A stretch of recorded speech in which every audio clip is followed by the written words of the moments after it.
¿Qué tal? ¿Cómo están? Bienvenidos a un nuevo episodio de estos diálogos constituyentes. Ya en la recta final, ya estamos divisando ahí a la vuelta de la esquina, al fin, crucemos los dedos, la elección de constituyentes, alcaldes, concejales, gobernadores, ¿cierto? Pero en lo que nos convoca a nosotros específicamente, estos diálogos constituyentes están orientados, lo hemos dicho desde el primer minuto, a entregar insumos para el debate, con cierta independencia de si llegamos nosotros o no, ¿cierto? Finalmente, esto queda al servicio de las personas, hombres y mujeres que estén ahí y de todas las otras organizaciones, la ciudadanía que esté participando activamente, sin duda, en el proceso. Hoy tenemos un invitado que hace un buen rato queríamos tener. Nosotros usualmente tenemos como, entre comillas, ¿cierto? Expertos en determinadas áreas de lo que podríamos llamar el andamiaje constitucional, y usualmente no son candidatos, usualmente son académicos o activistas de la sociedad civil. Hoy tenemos a un activista de la sociedad civil que también tiene una beta académica, pero que también es candidato. Así que es un gusto estar contigo, con José Andrés Murillo, que es candidato a constituyente por el Distrito 10. ¿Qué tal, José Andrés? Hola Cristóbal, un gusto enorme estar acá contigo. También estoy de acuerdo con que lo importante, aparte de pensar ser elegidos para ser parte de la Constitución, tenemos que crear contenido, ¿no? Tenemos que crear contenido y apoyar. Apoyar para que las personas que estén o que estemos ahí podamos ir conversando, teniendo alguna música de fondo que creemos y tenemos la convicción de que van a resultar en un mejor proceso y en un mejor resultado también. Correcto, sí, pues esa es la idea. Obviamente a uno quiere estar, pero si no está, el objetivo central de este proceso es finalmente... Es una cuestión que quería partir conversando contigo. Yo quizás por deformación pienso siempre en la legitimidad como la clave, ¿cierto? La métrica del éxito, como a veces le digo, del proceso constituyente. Tú has hablado bastante de un concepto que tiene una similitud con legitimidad, pero que quizás es más horizontal, que es la idea de la confianza, ¿cierto? ¿Qué rol le atribuyes tú a la construcción de confianzas interpersonales y también probablemente con las instituciones, ¿cierto?, en el próximo proceso constituyente? Sí, yo he tratado de ir trabajando un concepto de confianza que es un poco una dialéctica, ¿no? La dialéctica de la confianza, llamarlo.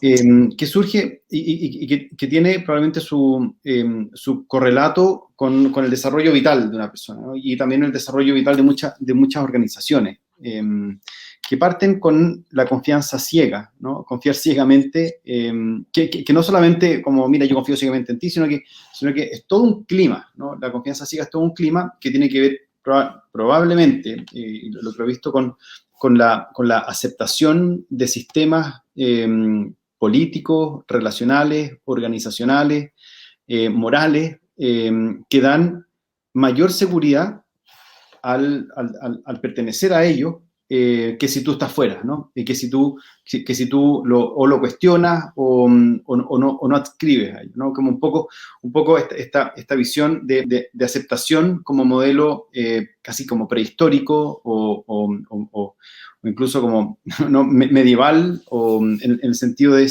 la simple aceptación de los sistemas, y que tiene que ver en general con la aceptación de un sentido y también con un miedo muy grande a no pertenecer, ¿no? Entonces, ante ese miedo, tú prefieres miedo, ceguera, ¿no? La confianza ciega viene de la ceguera, pero provoca ceguera y viene de la ceguera, ¿no? Como provoca ceguera cuando hay mucho miedo y viene la ceguera cuando hay una falta de cuestionamiento.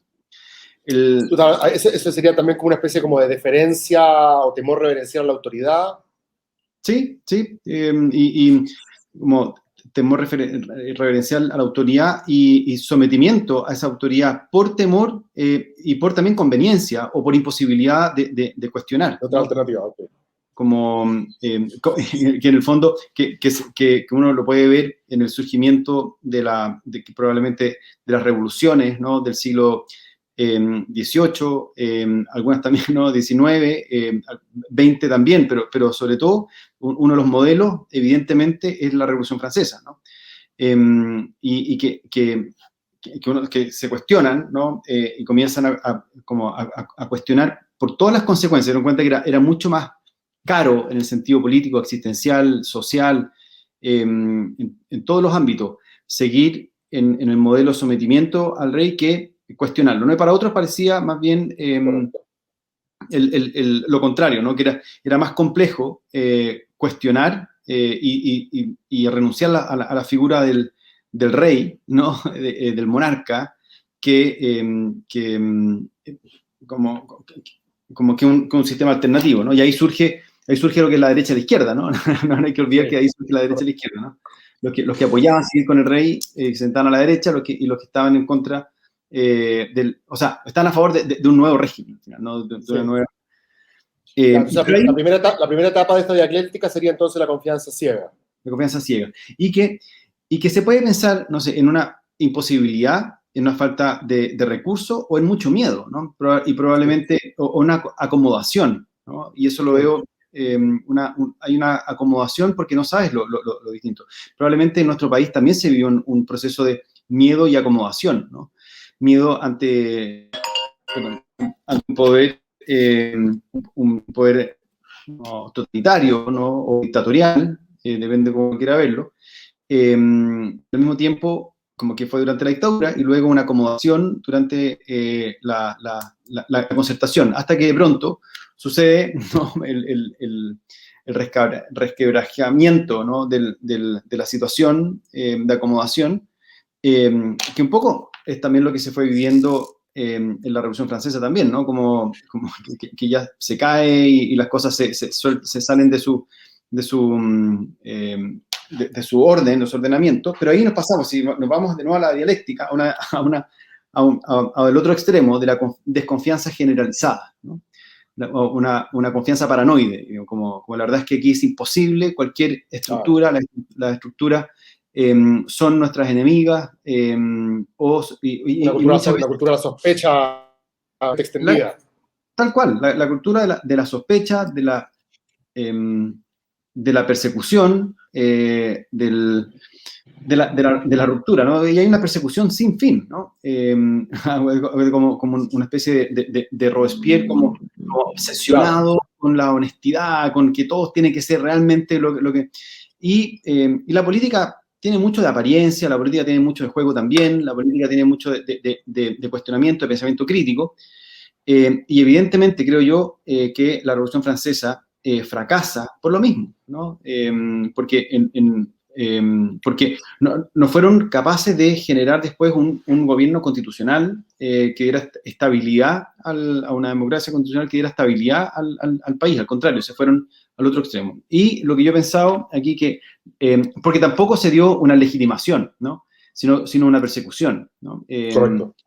Entonces, aquí la legitimación pasa por como el tercer estado, así, de la confianza, que yo le llamaba la confianza lúcida, ¿no? Que en el fondo es prender la luz y mirarnos y asumir las diferencias, integrar las diferencias y conflictos sin llegar a los combos, ¿no?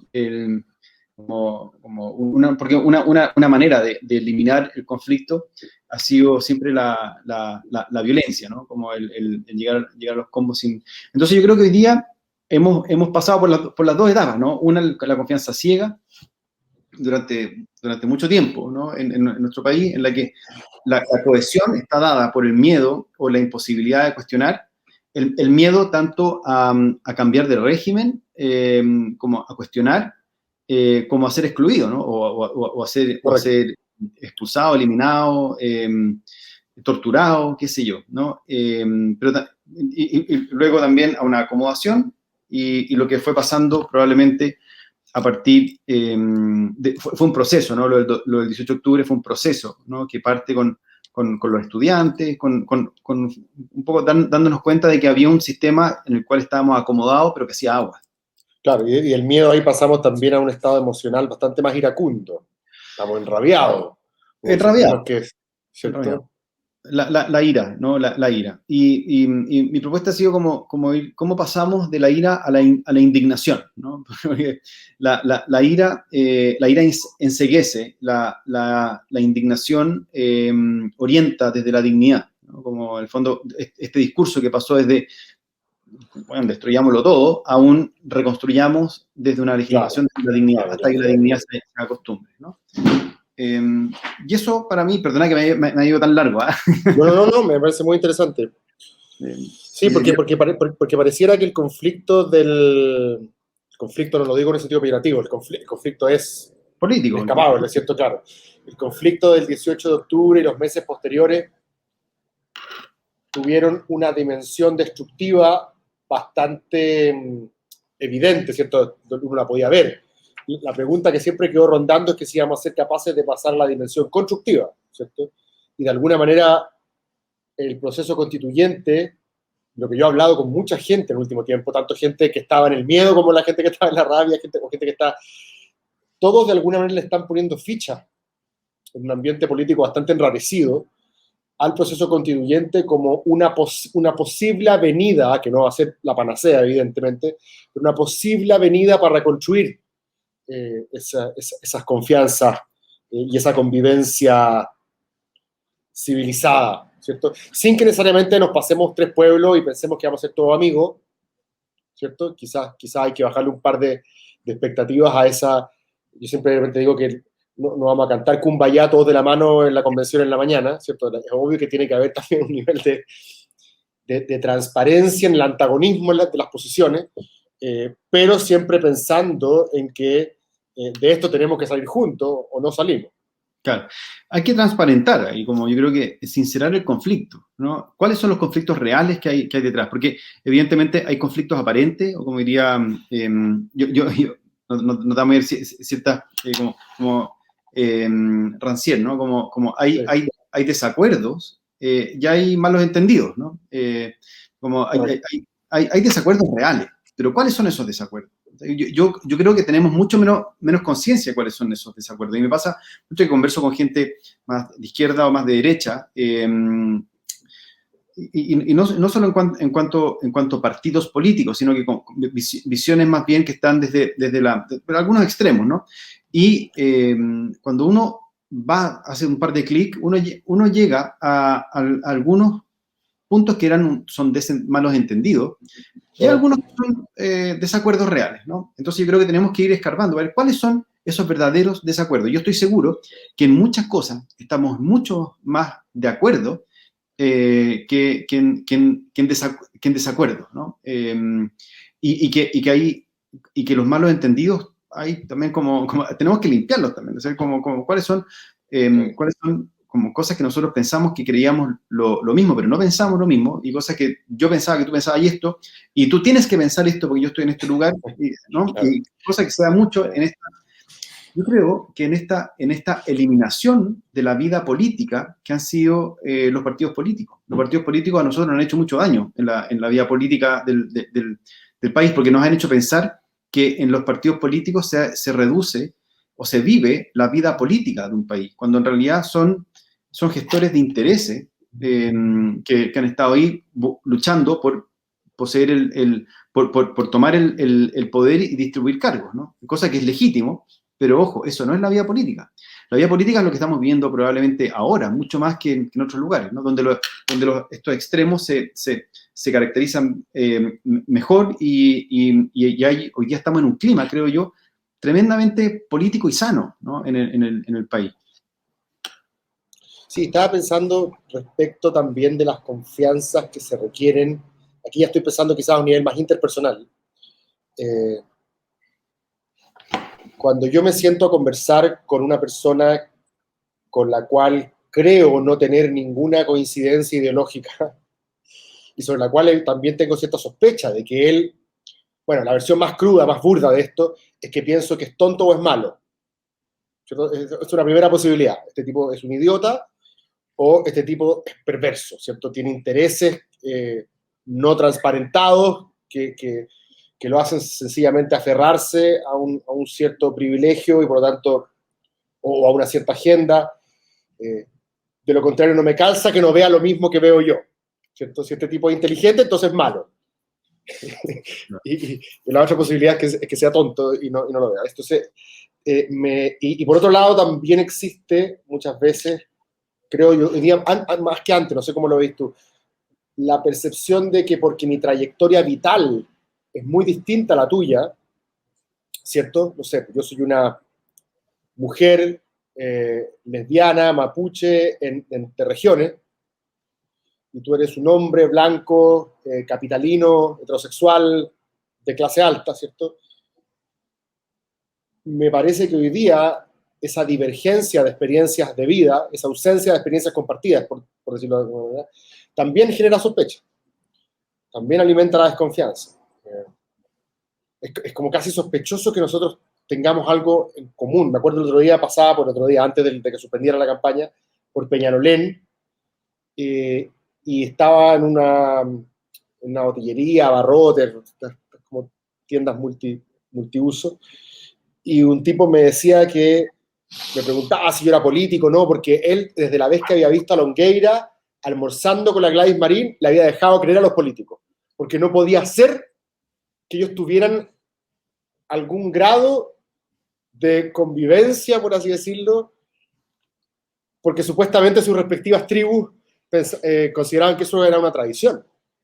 Entonces, ahí la pregunta que yo te hago a ti es, ¿de qué manera poder forjar o poder vencer esa cultura de la sospecha? Primero, para entender que uno perfectamente puede tener confianza interpersonales con personas que piensan distintas o tienen trayectorias de vida distintas.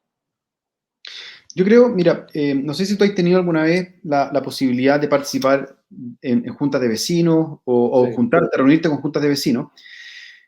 Las juntas de vecinos, en general, no tienen partido, ¿no? Correcto.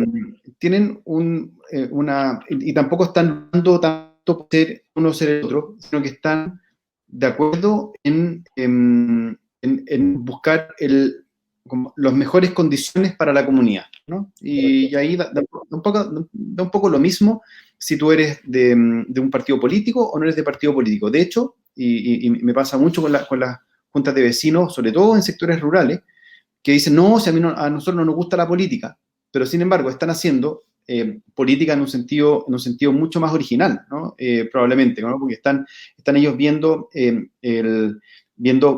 cómo generar mejores condiciones de personas distintas en un determinado territorio, ¿no? Solamente que no están estas gestiones de intereses para poder llegar a un cargo, repartirse esos cargos, repartir eso, ¿no? Entonces, ellos dicen muchas veces, nosotros no somos políticos, pero en el fondo, aquello que se refieren ellos por políticos, uno podría decir, no son realmente políticos, sino que son gestores de intereses y que están luchando por llegar a un cargo. Entonces, yo creo que hay una forma en que nosotros podamos volver a esta experiencia política que no solamente, y que no va a estar solamente en el Congreso, sino que va a estar en las comunidades más bien locales, ¿no? Yo trataría de ampliar y como despartidizar las juntas de vecinos, las comunidades locales, o sea, que en el fondo, ¿qué es lo que vivimos hoy día? Y ver cómo podemos utilizar esa energía y esa experiencia para poder hacer una forma distinta de trabajo originariamente político. No sé si se entiende lo que Claro, quiero sí. decir. No, totalmente, pero yo estaba pensando que en la convención misma es un poco tarde para elaborar ese proceso como de socialización. Habría como de socializar para volver a socializar. Hay mucha gente que va a llegar con el mandato súper claro de defender un poco la cartilla de la tribu, ¿no? Creo. Puede ser, como ahí sí van a ser gestores de intereses. Lo hace que nosotros estamos acostumbrados a que los políticos sean eso, y gestores de intereses desde la corrupción también, ¿no? En el fondo que han sido financiados por empresas, normalmente antes era por empresas y de manera oculta, además era tremendo, y hacían leyes a medida, ¿no? Y si bien nosotros hemos sido capaces en casos muy, muy, muy con pinza, condenar y juzgar, por ejemplo, a Orpis, la ley de pesca, que es una ley evidentemente hecha con trampa, sigue ahí, ¿no? Sigue legalizada, ¿no? Es una ley. Entonces, esas gestiones de interesados, no solamente de intereses públicos, uno puede decir hay intereses públicos que tienen que estar ahí, que tenemos que llevarlos al polemos, ¿no? Al polemos Sí.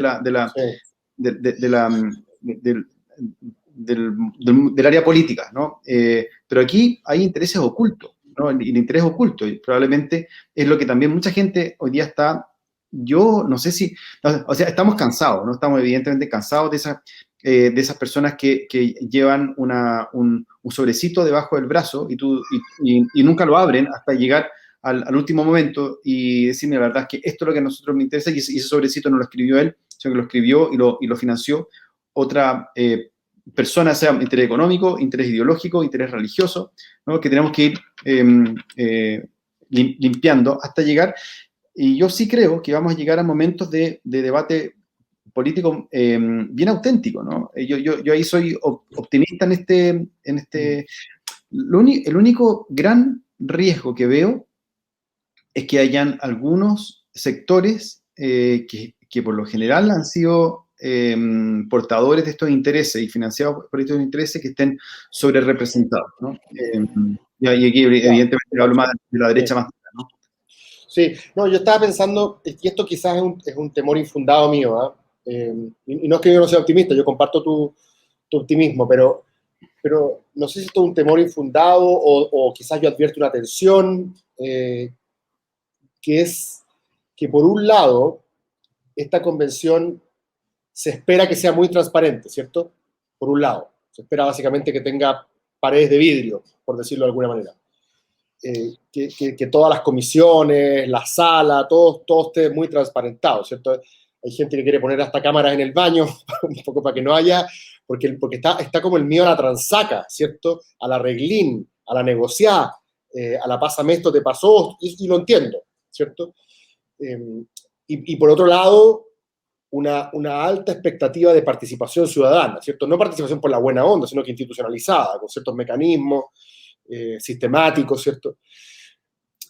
Pero me pasa a mí que de repente pienso que los momentos en los cuales somos más auténticos, a propósito de esa palabra que ocupaste recién, son cuando yo estoy contigo, no sé, en un bar, ¿cachai? Nos estamos tomando algo y yo ahí de sincero lo que en verdad quiero o mis motivos. Me pasa que siento que si yo voy a tener la cámara al frente, mis incentivos van a ser, por así decirlo, más performáticos, como se dice hoy día. Van a ser más para... O sea, creo Para claro, o sea, creo que en este sentido, no estoy hablando contra la transparencia, esto insisto, es una tensión que yo advierto, no tengo una posición tomada contra eso, por el contrario. Me parece que es súper importante para la legitimidad del proceso y el resultado que sea transparente. Pero me parece que muchas veces esa autenticidad se consigue cuando yo te miro a ti a los ojos, ¿cachai? Y tengo un espacio para poder conectarme contigo de una manera menos teatral. No sé si me explico en el punto. Sí, ¿Cachai? sí. Entonces eso nomás, como que el otro día lo conversaba en un panel sobre argumentación y acuerdo y cooperación, y alguien me decía, mira, tranquilo, el espacio para que tú te tomes la cerveza con el otro y lo mires a los ojos va a existir igual, el sábado en la tarde, ¿sí? O sea, como que no te preocupes tanto. Lo importante es que la convención sea 100% transparente, porque el otro lo doy por descontado, me decía él. Es obvio que van a necesitar los constituyentes momentos para desenrollar nudos, y eso puede producirse afuera. Es lógico, nosotros somos humanos. Necesitamos confiar en la persona que está al frente.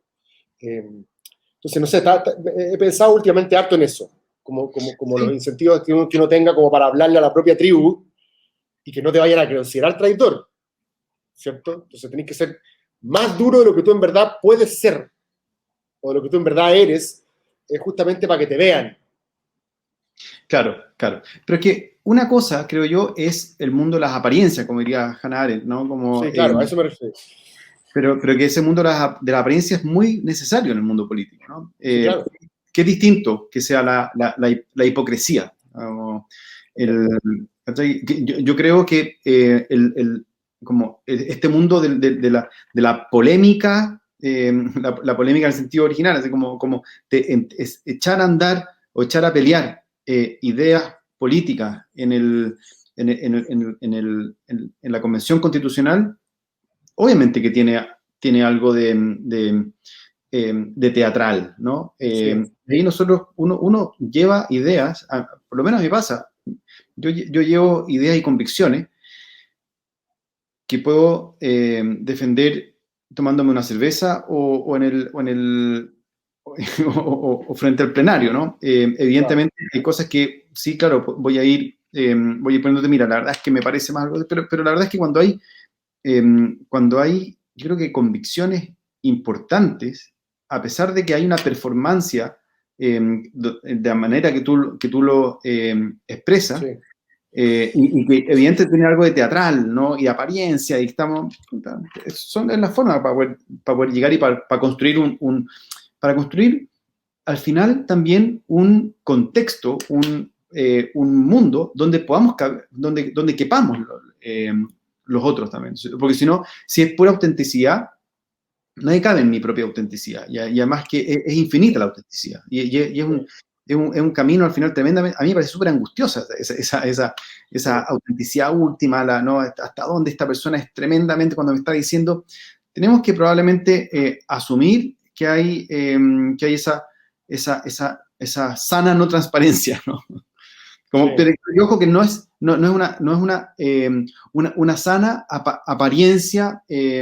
donde la autenticidad última es un imposible, ¿no? Porque ni yo sé, la autenticidad es una cáscara de cebolla, ¿no? Como sí, quiero muchas encontrar capas, el con la cebolla, no hay a encontrarla, ¿no? Entonces, lo que sí. sí creo es que podemos echar a andar, echar a pelear distintos conceptos e ideas, ¿no?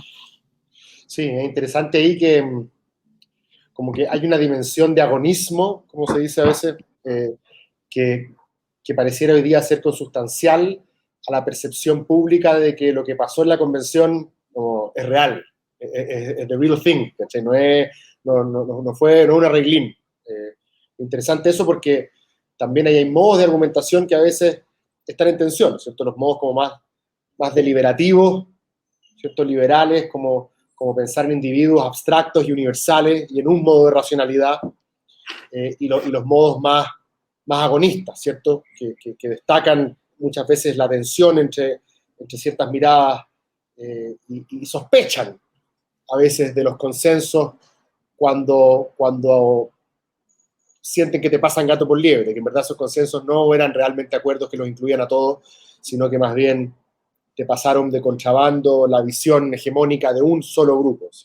Pero bueno, Eso, es eso, interesante. eso es complicado, eso es complejo y yo creo que esa como falta de honestidad política, no honestidad moral, sino que una Sí, sí, honestidad política es muy compleja y tenemos que probablemente librarnos de ella. Porque me pasa, no sé, cuando hay una ministra de educación, como lo que pasó, que en verdad tú decís, aquí hay un interés distinto que el de la educación, ¿no? Hay un interés diferente y que tiene que ver con el rechazo, tiene que ver con una visión de partido, y sin embargo está utilizando una plataforma del, no sé, del Ministerio de Educación. Eso me parece que hay una falta de honestidad política, que es distinto a una falta de honestidad moral, yo creo. sí. Oye, José Andrés, te quería llevar a un tema el cual tú has sido probablemente uno de los promotores en Chile en el último tiempo, y principalmente de cara a la discusión constituyente, ¿cierto? Porque hay muchas personas que obviamente desde su ámbito, del cual han trabajado, promueven una darle énfasis o incluir o darle una mirada, ¿cierto? A ciertos temas en específico. Bueno, en el caso en el distrito mío, está Tomás Recart, que ha estado ligado, ¿cierto?, a temas de educación, hay gente ligada a temas de deporte, gente ligada a temas de cultura, etcétera. En tu caso, probablemente han sido los derechos de los niños, niñas y adolescentes, uno de los temas que más has trabajado. Y a partir de lo que ha ocurrido en los últimos años con el Sename, de la idea de que parte también del estallido social, ¿cierto?, tuvo que ver con una nueva generación súper desesperanzada, casi resignada, a un país alienante, ajeno, marginado. ¿Cómo visualizas tú? No sé si te voy a pedir como un articulado, ¿cierto? Pero a mí me interesa mucho saber de qué manera una constitución pudiese, para partir conversándolo, incluir una consideración especial por aquellos que parecieran ser los más vulnerables, ¿cierto? Niños y niñas y adolescentes. A ver, yo creo que hay dos grandes ámbitos, ¿no? Uno es como la niñez y adolescencia como sujetos de derecho en la Constitución, a partir del cual se irán desplegando políticas públicas, políticas sociales ligadas a los derechos de la niñez y adolescencia, ¿no? Como por ejemplo Sename, como por ejemplo las oficinas de protección de derechos de la niñez, los tribunales de familia, defensor de la niñez, etcétera, ¿no? O sea, la institucionalidad asociada a la protección de esos derechos. A la protección de esos derechos, tanto universal como especial. Universal, pensando en todos los niños y niñas del país, ¿no? Y especial es cuando esos niños, por alguna razón, sus derechos se ven amenazados o vulnerados y tienen que entrar a protección especial, que es a modo Sename, ¿no? Y estos derechos, perdona por ir a los fenicios, pero estos derechos, como, ¿a pito de qué tenemos que especificar estos derechos? ¿Cuál sería como la justificación? A ver, yo creo que hay varios motivos. Uno, por derechos humanos, como parte de los derechos humanos que han sido como reforzados a través de las distintas como instancias, ¿no? Es la Convención Internacional sobre los Derechos de la Niñez, de la cual el país es signatario desde el año 90, ¿no? Entonces hay un compromiso del país y yo creo que Chile, al firmar un tratado de derechos humanos de la envergadura de la Convención Internacional sobre los Derechos de la Niñez, sobre los derechos del niño, limita su soberanía y por lo tanto se obliga a crear instancias, ¿no? Estos derechos están pensados, estos derechos humanos de los niños, niñas y adolescentes están pensados como una garantía de un desarrollo que les proporcione condiciones de autonomía. ¿Cuál es como el estándar normativo ahí? ¿Qué es lo que nos interesa particularmente proteger de los derechos de los niños? Sí, dejar si me acuerdo de todo, ¿no? Pero hay al menos cuatro grandes como principios rectores de la Convención, ¿no? Uno es el interés superior del niño, ¿no? Es decir, que tienen prioridad absoluta en términos legislativos, administrativos, políticos, políticas públicas, ¿no? Como interés superior del niño. Que hay varias interpretaciones, además, ¿no? ¿Pero por qué? Eso es por la vulnerabilidad, es por el estado, digamos, de indefensión que se encuentran, o porque los consideramos en sí mismos, perdón por ocupar una expresión metafísica, pero sagrada la niñez, o es porque, como diría John Feinberg, tenemos que asegurar como el derecho a un futuro abierto y lo que nos importa es lo que el niño va a hacer después. Sí. No sé si me explico, como, ¿cuál sería? Totalmente. Y yo creo que, o sea, a ver, uno es lo que va diciendo la convención lo plantea de esa manera, ¿no? Pero ahora el fundamento metafísico, diría yo, o político incluso, tiene que ver, uno, con la vulnerabilidad, pero no es un único grupo vulnerable, pero además con esa, también diría como responsabilidad transgeneracional, ¿no? Dependemos de ellos, ¿no? Hay una frase que no sé si, ya tiene muchas interpretaciones también, ¿no? Pero a mí me gusta mucho. El último párrafo de Los orígenes del totalitarismo, de Hannah Arendt, sí. Ella plantea, ya, si bien ella habla sobre uno de sus grandes temas, que es la condición de natalidad del ser humano, pero dice como, con la llegada de cada nuevo ser humano al mundo, sabemos que todo puede ser diferente, algo así, ¿no? Y que podemos empezar algo de nuevo. Y eso lo escribe el año, creo que es 48, ¿no? Lo publica Los orígenes del totalitarismo, después de haber revisado, como uno diría, simplemente el borde del precipicio no real en el que se encontró la humanidad, y se encontraba en ese momento la humanidad por el estalinismo, el nazismo, la guerra mundial, los campos de concentración, las purgas, qué sé yo, todo el totalitarismo, ¿no? Los totalitarismos de dónde surgen, y termina ella hablando de la importancia de mirar la niñez, ¿no? Obviamente no en términos que diríamos ahora, ¿no? Pero podríamos interpretar que eso del año 48, Hannah Arendt también dice, ¿sabes qué?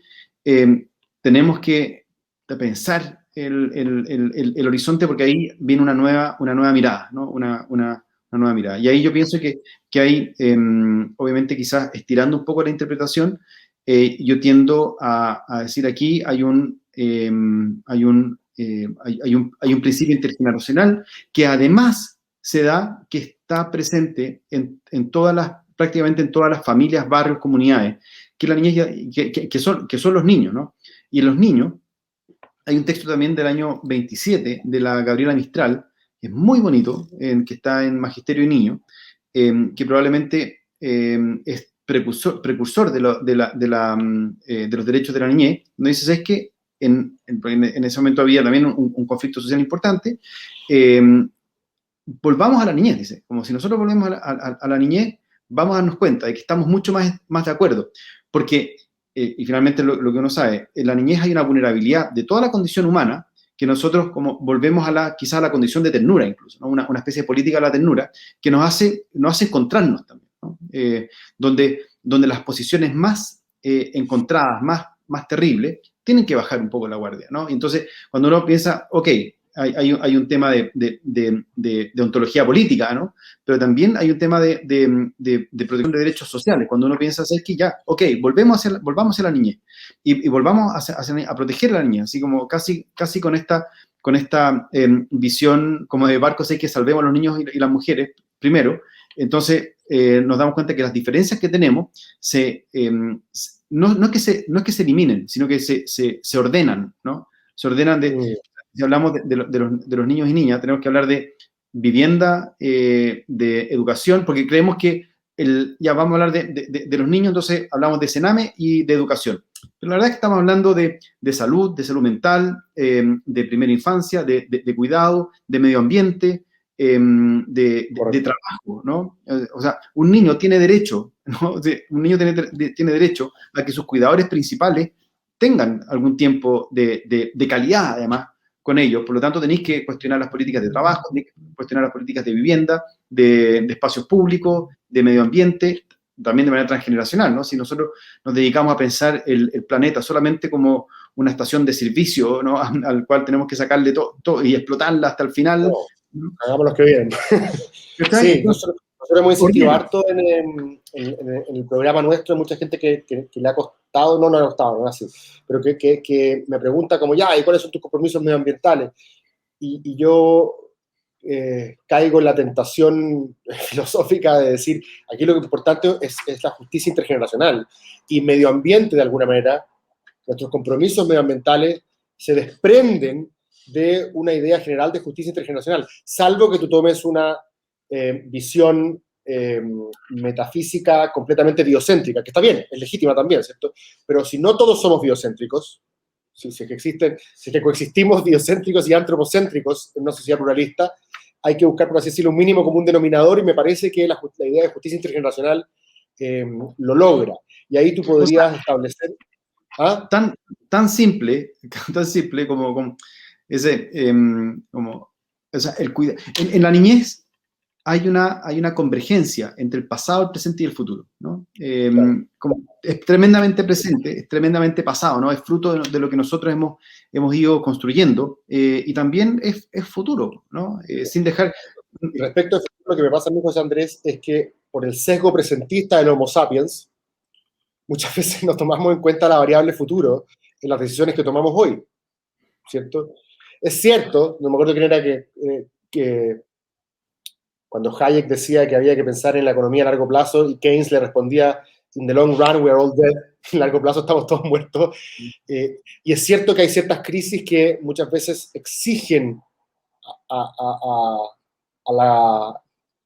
los elencos dirigentes decisiones ahora, que pueden ser dolorosas mañana, estoy pensando en materia previsional o en materia de responsabilidad fiscal, ¿cierto?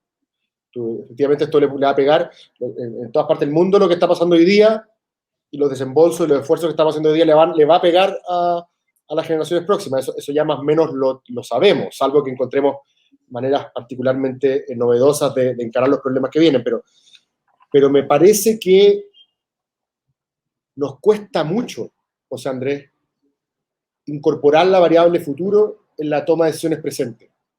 Pero ¿sabes qué, Cristóbal? Yo ahí discrepo en un A ver, punto.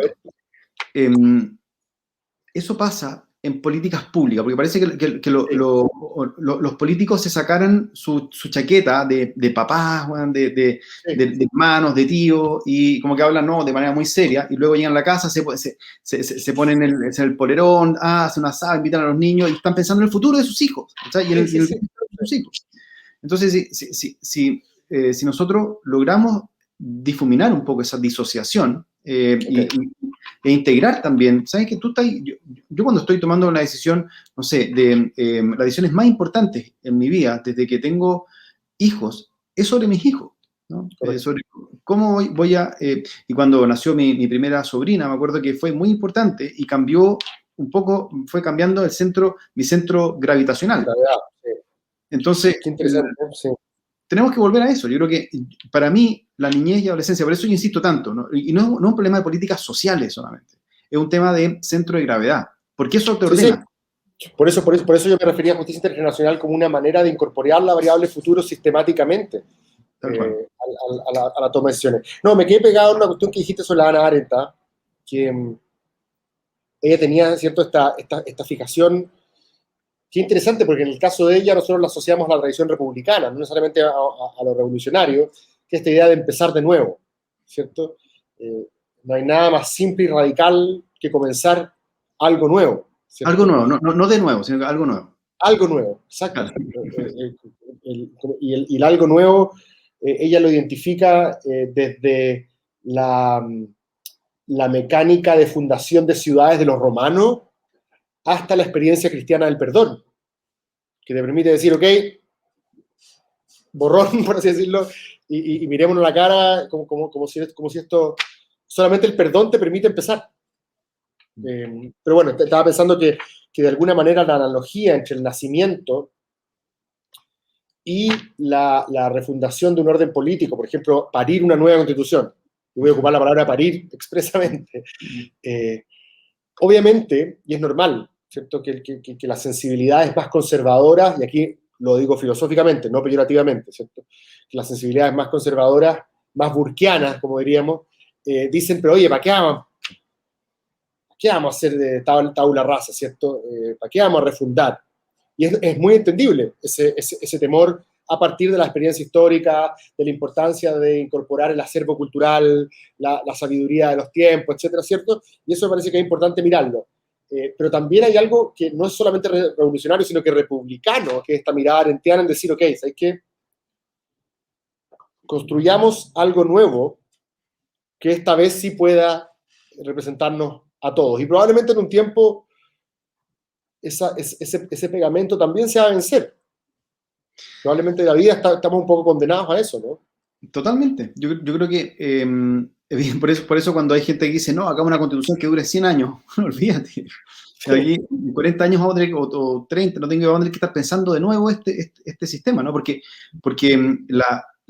como la pregunta a la respuesta que estamos dando hoy día van a ir cambiando, ¿no? sí, Y el contexto y el ambiente va a ir cambiando. Hay una cosa nomás sobre Hannah Arendt, perdona que, o sea, ya, que nos vayamos a la no, parte, me encanta, pero ella estaba dialogando constantemente con Heidegger también, ¿no? sí, Y para Heidegger era el ser para la muerte, ¿no? La autenticidad última es el ser para la muerte, ¿no? Cuando tú estás en esa sana y serena angustia, ¿no? Ante tu existencia desnuda, tú vuelves a recobrar la propiedad de tu existencia. Pero Heidegger era finalmente un nazi, ¿no? Como estaba, era presidente de la universidad nombrado por los nazis, y Hannah Arendt lo había vivido, ¿no? sí, Entonces, en la época en que la Hannah Arendt, perdón que no fue a esta parte, como sí, está escribiendo su tesis doctoral y iba a los cursos sobre ser y tiempo, y tenía además romance con Heidegger, y ahí dice, ¿sabes qué? Como, paremos esta cuestión. El ser humano, si bien muere, no nace para morir, nace para emprender, para generar algo nuevo, claro, y claro, esa área, y sí, ahí surge la acción. sí, La acción es justamente la ruptura con la acomodación, ¿no? de lo natural, de la normalización. O sea, es que nos acomodamos en este sistema. Sabemos que la cuestión funciona más o menos, que está lleno de maletines negros que pasan por un lado, pasan por el otro, que los intereses no sabemos cómo son, que los parlamentarios ganan unos sueldos que los hacen totalmente estar disociados de la realidad, y además que es un incentivo perverso y que tiende hacia la corrupción. Sin embargo, ya la cuestión más o menos funciona, podemos hacer negocio, tenemos trabajo, manejo mi taxi, pero de repente, ¿sabéis qué? Chasconeamos esta cosa, hay algo que nos produce mucha angustia, y queremos volver, ¿no? Y romper con esa naturalización del orden establecido y comenzar algo nuevo que se pueda fundar en promesas mutuas, ¿no? Sí, yo creo que en el fondo la Hannah Arendt ahí dice como lo más importante es que la Constitución sea legítima desde la confianza de poder hacernos promesas mutuas de respetarnos, ¿no? Sí, qué lindo. Sí, yo en ese sentido soy súper argentino, me gusta mucho, a pesar de que provengo por más de la tradición liberal. No sé por qué Daniel Brieva y yo tenemos una fijación con la y a propósito, probablemente uno de los textos que más me pegó a mí cuando era más joven era cuando ella habla de Sócrates y cómo Platón abandonó su confianza por las instituciones republicanas, claro, o sea, por las instituciones democráticas, mejor dicho.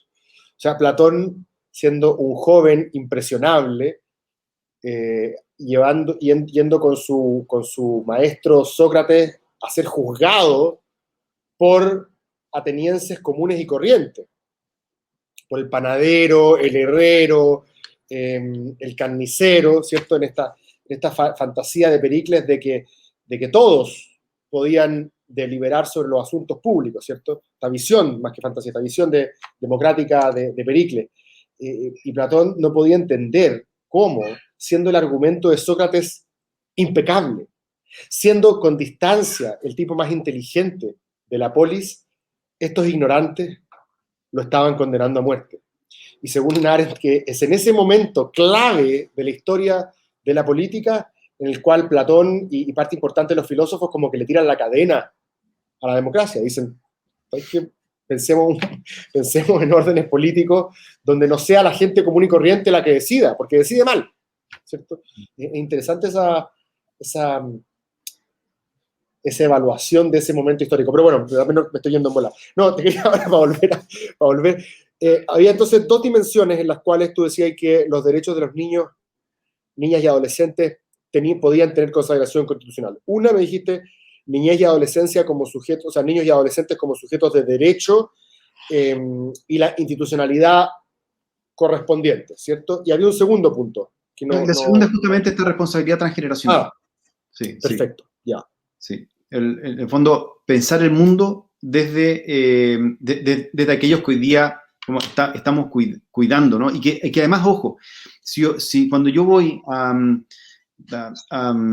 Antofagasta, voy a La Chimba, o voy a Santiago, voy a Lo Barnechea, no tengo idea, en cada casa hay personas que están cuidando a sus niños y que están pensando en qué van a hacer para cuidar mejor, la gran mayoría, digo yo, y cuando no hay condiciones, además, de cuidado suficiente, hay violencia, hay abuso, hay maltrato, que trae consecuencias para esas personas y para toda la comunidad, ¿no? También de manera transgeneracional, ¿no? Sabemos que el estrés tóxico que le provoca a un niño ser víctima de violencia, porque quizás muchas veces un papá, una mamá, además de su propia responsabilidad, uno dice como también no ha contado con las condiciones de cuidado suficientemente también, no sé, buenas para poder tener tiempo, tener herramientas. Entonces entra un cename golpeando la puerta, quitándolo al niño, llevándolo a una residencia, y el niño volviendo a ser victimizado en esas pésimas condiciones, va generando un círculo de violencia, ¿no? Transgeneracionalmente, ¿no? Entonces, en un momento hay que ponerle coto a eso, ¿no? Y decir... No, te quería preguntar a propósito de Sename, que es un tema que sale siempre. No sé si era muy cliché a esta altura, como preguntarlo, pero ¿qué harías tú respecto de aquellos niños y niñas que están desde el punto de vista social en la situación más expuesta, más vulnerable, de mayor marginalidad. ¿Se puede pensar fuera de la caja aquí o básicamente estamos condenados a que más o menos tratemos de hacerlo mejor con la fórmula que ya tenemos? No, tenemos el peor sistema que podemos imaginar en Sename, ¿no? Que es, tenemos fondos, tenemos licitaciones, tenemos bases técnicas para adjudicar esas licitaciones, tenemos organizaciones de la sociedad civil estresadas porque tienen que competir entre ellas para poder adjudicarse esas licitaciones, llevar a cabo esas licitaciones y demostrarle al país que han utilizado, no al país, sino que al Sename, que han utilizado los recursos en lo que ellos dijeron que tenían que usarlo, independientemente del resultado, ¿no? Eso, si tú hicieras eso para un puente, tú decís como, puta, igual es complicado, pero si tú dices a la empresa constructora, demuéstreme que usted utilizó los recursos en lo que dijo que lo iba a usar, sí lo hicimos, pero el puente se le cayó. Sí, bueno, es que pero igual usamos los recursos en lo que dijimos que lo íbamos a usar. Lo hace que fallaron las cuestiones, lo hicimos mal, qué sé yo, pero cumplimos con eso. Entonces, ¿sabes qué? Está bien, pero nosotros tenemos que asegurarnos del resultado final. Es como un Fondesit. No importa que se gaste la plata. Pero ¿sabéis que exactamente la cultura del Fondesit, la cultura de la licitación, porque al final es la cultura de una licitación, no como un resultado, es perverso finalmente, porque uno ve investigadores tremendamente estresados, no por sacar una buena investigación, sino por cumplir y duplicar yo no he podido escribir un párrafo desde que me lo gané porque he estado peleando con las bases, la rendición, que hacer calzar esto acá, que hacer calzar esto allá. Una pesadilla. Eso es una perversión del sistema, ¿no? Cuando el sistema se dedica a asegurar el proceso y que no esté en un correlato con el resultado, se vuelve perverso. Lo que nosotros tenemos ahora que pensar es cómo aseguramos que el trabajo de las organizaciones de la sociedad civil, que hoy día son OCA, que son al final oferentes del Estado, son ¿cómo se llama esta cuestión? Cuando al final son socios en un trabajo económico para poder distribuir recursos, y los niños al final son elementos de producción, ¿no? Claro. No son el centro del proceso, ¿no? El Sename nos dice, ¿saben qué? Vamos a generar las mejores condiciones junto con la sociedad civil para que aquellos niños que han visto sus derechos amenazados, vulnerados, puedan ver sus derechos restituidos y que su bienestar integral sea asegurado por esta alianza. Eso no existe. Mientras eso no existe, vamos a seguir teniendo esta cultura de la licitación y el voucher, ¿no? Porque al final las OCAs tienen un bono por niño, que es lo que se les va a pagar, además, que saben tanto las organizaciones como Sename, saben que no es suficiente. Es como te decían, mira, ¿cuánto cuesta construir un puente? Vale 100. Bueno, yo te voy a dar 50. Yo tengo que demostrarme que el otro 50, ¿dónde lo puedes sacar? El domingo, la caridad, la caridad en Chile es muy importante, pero Cristóbal, yo no te estoy molestando, esto es así. Sí, te creo. Saben que no es. Incluso un niño que está en una residencia administrada directamente por Sename tiene un presupuesto de 100, y un niño que está en una residencia de Sename por una organización colaboradora acreditada tiene un presupuesto de 200, ¿no? O sea, pero de 1.000 y otra de 200. O sea, hay una relación de 20% ante lo que tiene en ellos, y además saben que eso no es suficiente y está mal utilizado. Tenemos el peor sistema que podemos pensar, y además que, ojo, el nuevo sistema sigue con exactamente la misma estructura de licitaciones, de las bases técnicas, de competencia de las distintas organizaciones, que además hoy día hay unas tremendas organizaciones que tienen unos mecanismos gigantescos de administración para buscar donaciones, y además para tener buenos profesionales, para ellos mismos escribir cuáles son los informes que van a ir después fuera de Chile. No sé, yo creo que tenemos que, no sé, alguien tiene que atreverse a cuestionar el sistema completo, ¿no? Y probablemente, si que nosotros hoy día ponemos, y eso viene de la Constitución, puede que también venga de la Constitución, ¿no? Uno podría decir, aquí hay un principio de subsidiariedad que está funcionando de manera mal, ¿no? De manera equivocada, ¿no? Porque la organización, el Estado no quiere hacerse cargo, ¿no? O prefiere no hacerse cargo porque hay privados que sí quieren hacerlo, pero lo hacen mal, pero no importa, ellos quieren hacerlo y en esta especie de fantasía, de separación de poderes, está que en realidad no es una separación de poderes para control, sino que para colusión. Hay una colusión natural entre Sename, que financia las organizaciones se van acomodando, y el último punto de prioridades es el niño, ¿no? Entonces yo me acuerdo, les dije, ¿saben qué? Ustedes, con estas bases técnicas, lo que están promoviendo es que el grupo de adultos que cuide, entre comillas, a los niños, se encierren en una habitación, dejan a los niños totalmente fuera para poder llenar todos estos papeles. Lo mismo que pasa con los Fondesit, ¿no? Bueno. Increíble. Oye, sí, no, estaba reflexionando al respecto.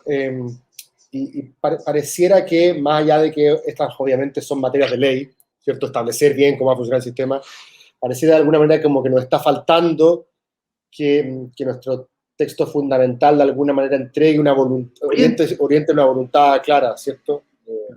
Para que quede clara la prioridad. Claro, todas las políticas públicas respecto de los niños, niñas y adolescentes tienen que apuntar hacia su bienestar integral, ¿no? Con esa frase, ¿no? Con esa frase tú le vayas a girar el sí, apuntando para el norte, lo vayas a apuntar para el sur. No tengo idea, exacto, entregas un paraguas ya normativo de para dónde tiene que ir la micro. Realmente. Oye, José Andrés, ha sido realmente un placer.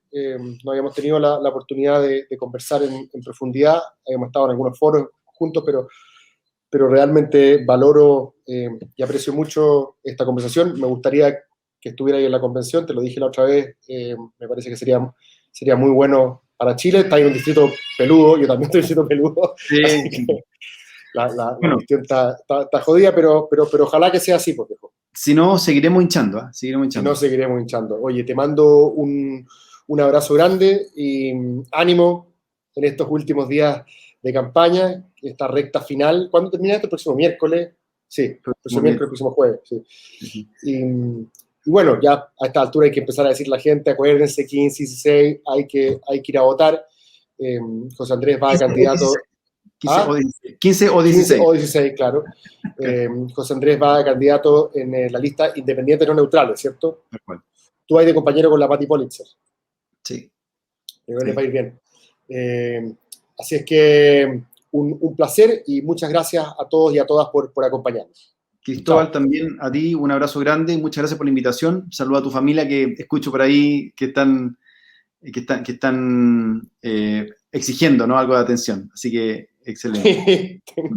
tengo dos niñitos chicos, tengo una niñita de 2 años y medio y un niñito de 1 año recién cumplido. Qué rico, que viven aquí dando vueltas, así como que los esconden de repente, así que... Eso es lo que más me gusta de este tiempo, ¿no? Donde uno puede volver a darse cuenta cómo las personas tratan y están con sus hijos, y qué maravilloso. Sí, ya, bueno, un abrazo grande, que estés bien, cuídate mucho. Chao, Cristóbal.